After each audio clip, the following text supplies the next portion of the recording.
Listen, you all paid your money to be here.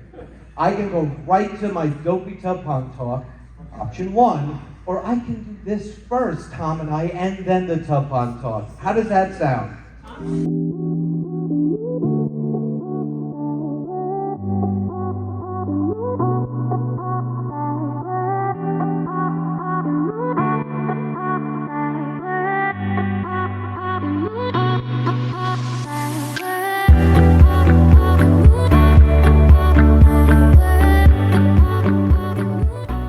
Hello there, and welcome to the Fish Tank Barn. I recently took a trip from Michigan to Pennsylvania to attend the Keystone Clash event, which was put on by the Aquarium Club of Lancaster County and the Cichlid Club of York. It's been a while since I attended an aquarium event, and it was a much-needed break from my normal fish activities. I had a really great time, so let's check out this wonderful hobbyist-led event. There were a lot of different aspects to this event, including a fish show, aquascaping competition, vendor room, an auction, and speakers, all of which I want to show you. When I attended conventions in the past, I really didn't spend much time in the speaker room, which was something that I regretted. One of my goals for this convention was to spend a lot more time in the speaker room and listen to talks, which is something that I thought I accomplished.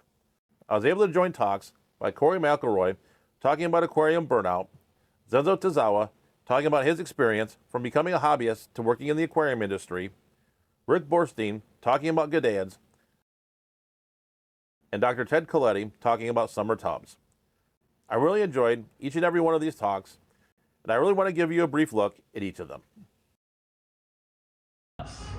Is you get tired of a fish room and you put stuff up. You know, yeah, we need to do that. Yeah, I bought some of the stuff that's still sitting in the corner. And we would just start setting play dates basically. Of like, yep, next Tuesday, every Tuesday for a while. I'll go to your house or you come to my house and we'll just work on the tanks. And you get so much done and you planned it, you don't want to back out on your friend. And then also, you want to help them. I will come to any of your house like, I want to help. You ask me like, you want to clean your tanks today? Like, and so you see it probably in the videos where it's like, oh, that guy doesn't even appreciate the 800 gallons. Like, let's do some cool things. But I look at it all day going, why aren't you God status? Why haven't you ascended to getting chairs? And so I find that if you can get the accountability buddy going on, it really opens up a lot of stuff for you. And it's weird that it takes somebody else, even though it's kind of a solo hobby, but going over and seeing like, wow, these flower horns are amazing. I'm still never going to keep one, but I understand why you have 11 of them now. Like, because I only see them this big in a store. And what I did is I basically built my brand. Now I did have some experience with this before, so this photo down here is of me in an earlier life when I was much younger and more flexible and not as heavy, because you don't want to be heavy on a motorcycle, but that's me racing. And there, same thing, I'm always chasing sponsors. Hey, can you pay for my tires? Can you pay for my brakes? All these kind of things. And so these are some of the brands that I've worked with over the years, not all of them. Obviously Aquarium Co-op. These bullets are really small. But anyway, your brand is important because that is what is essentially attracting customers to you, right? You want to be marketable, if this is your goal, if you do want to be online, if you do want to be recognized, you want to make sure that you have a marketable image, that you're not using profanity online, that you're kid-friendly, family-friendly, all those kind of things is all very important. Professional appearance, all audience-friendly, and work with brands that you believe in. And this is something that I still to this day, in fact, Corey and I were just eating lunch and talking about this. If you believe in a brand, and you like their product, you like what they do, then it's okay to work with them. But no, don't just accept like, hey, like, you know, can you talk about this product? Like, no, because this product is junk. I would never use this. I don't want to tell my fans that I spent months and months trying to earn their trust to use this product. So only work with people that you believe in and their stuff. And again, don't be afraid to say no thank you if it's something that doesn't fit you and what you want to do. Where they come from. So it's basically a big spring-fed lake. I think it's about 3 acres total. There's Leslie, dressed for success and for waiters. And there's me, looking, I think, very dapper, with a bag of fish. So in getting the fish, there was some seining that took place. You could seine to pick them up. You could just dip net, which was a lot easier. Here I am looking around. And it's kind of a nice place to be. I'm glad I had waders. You don't need to have them. But it's very rocky there. So there's a lot of rocks underwater in this spring as well, which provide a place for algae to grow, or all fishing, when people say all the other stuff that they pick at. And then you can see it's pretty marshy when you're in there. You can walk and there's water everywhere. Culture is so effective. Let's talk about a little bit about how do you set up your ecosystem now to make it as optimal as you can. Tub season's over for most of us, except for those of you who are in Texas and in the deep south. Your season is going on. It could even continue. So what do? Well, I'm in zone 6. I'm in northwest New Jersey. I'm like one zone cooler than here. I start my tubs in April. People think I'm crazy. I'm like, April? I can't put fish out in April. You're putting your plants out in April? Yeah, April. Because what am I going to do in April? I'm going to put out my tub. Yes, that is snow and a little frost on it. And those are the plants that I unboxed or took out of the deep part of my pond, because I boxed up my plants. I won't go into that today. That's in the book. And I put them out. That's helping. I'm going to start seeding the pond. I want the plants growing. I want those roots coming out, cleaning the water. They're going to provide all types of plankton that have laid their hard winter eggs and bacteria. I'm also going to squeeze a sponge filter into that tub. The event offered a pretty large vendor room that had a wide variety of different fish and plants that you could purchase. There were really some unique offerings that you normally don't find at your local auctions and swaps.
One of the main things that I participated in was the fish show.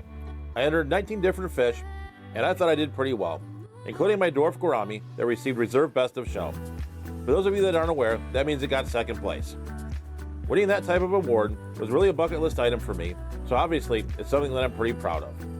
I also got to judge in the fish show, which was a unique learning experience for me. There'll be a full video on the fish show itself, but I do want to show you some of the more interesting fish that I saw at the event.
The other competitive event was the Aquascaping Competition, and all of the entries were absolutely outstanding. There was fan voting for the Aquascaping contest, but I really couldn't determine which scape was the best, since they were all awesome and did much better than anything that I could do. I'll just give you a look at a few of the tanks here.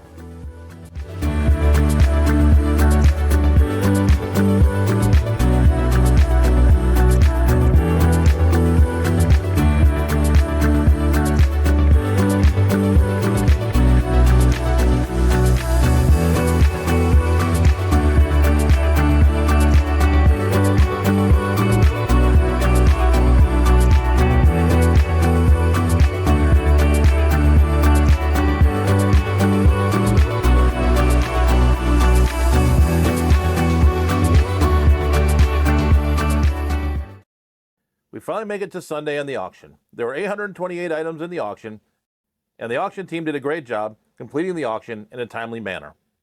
There were some really great fish at this auction, and I was really happy to come home with some new live bears to add to the fish barn. Before we look at the new fish I picked up, let's watch a few of the bags being auctioned off. Blue mystery snails, 5 of them, medium size. Give me $10. It's a bit more than 5. Huh? There's 9 of them. All right, I got 10 look for 12, 10 look for 12, 10 look for 12, 10 going once, 10 going twice, sold $10, 121. Started off as 5, back to 5.90. The Blue King Tetra, 7, and they're about an inch and a quarter, inch and a half. Best schooling fish in town. 7 fish, $10. $10. Blue King Tetras, 10, 12, 14, 16, 18, 20, 22, 24, 26, 28. 28 in the front once, 28 twice. I got 30 in the very back. 32, 34, 36 in the front. You still good for 36? Because it's yours. 36 sold. 2, 5, 7, 36. Lot number 4, we have Siberian tiger loaches. We have, looks like 3 or 4 of them. 4. Lot number. Donated Lot number 270. Let's start the video for $10. That's a steal. 10 looking for 12. 10 looking for 12. I got 10, 12, 14, 16, 18, 20, 22, 24, 26, 26 looking for 28, 26 looking for 27, 27, thank you. How about an even 30? Even 30, how about 32, 32, 34, 34 looking for 36, 34 once, twice sold to number 145. Now that we've finished the auction, let's check out the new fish that I picked up. The first fish I want to show you are these Heterandria formosa, or at least killifish, that I picked up from Ryan at Wild Fish Tanks. I've had these before, but I really like to get a nice breeding colony going of these fish. One of the things I've been missing in the fish barn are wild swordtails, and I found a few nice species that I was able to pick up. The first were these Xiphophorus Montezuma, which is the king of the swordtails, and have an absolutely enormous sword when they grow up. I also picked up a young group of Xiphophorus nezahua coyote, and this is a fish that I struggled breeding with in the past, but I really wanted to try breeding again, so hopefully I can get that to work out. These Xiphophorus maie were another fish that I've had before, and I really want to get breeding again. I was really happy to be able to find this young adult pair. I also picked up some wild type Xiphophorus helleri from Rio Ayatoak, which is a wild strain that has some really nice red markings. These are small juvenile fish right now, so I'm really looking forward to raising these up and seeing how they turn out. Finally, I did pick up some melanistic Gambusia holbrooki that I'm hoping to breed and get some BAP points for. While Gambusia generally get a bad rap, I really do like the molted coloration on these fish. I hope that you enjoyed taking a look at the Keystone Clash. This was one of the best aquarium shows that I've been to in quite a long time. The show was really well run and I really had a great time. The one thing I've not mentioned in this video was the people. It was great meeting new friends and reconnecting with old ones. I even ran into someone who had my wife as a teacher decades ago in Michigan, who now lives in Virginia.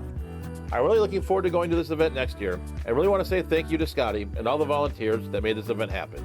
You guys did an excellent job and you should be commended. So with that, thank you for watching, stay safe, stay fishing, and I'll catch you on the next video.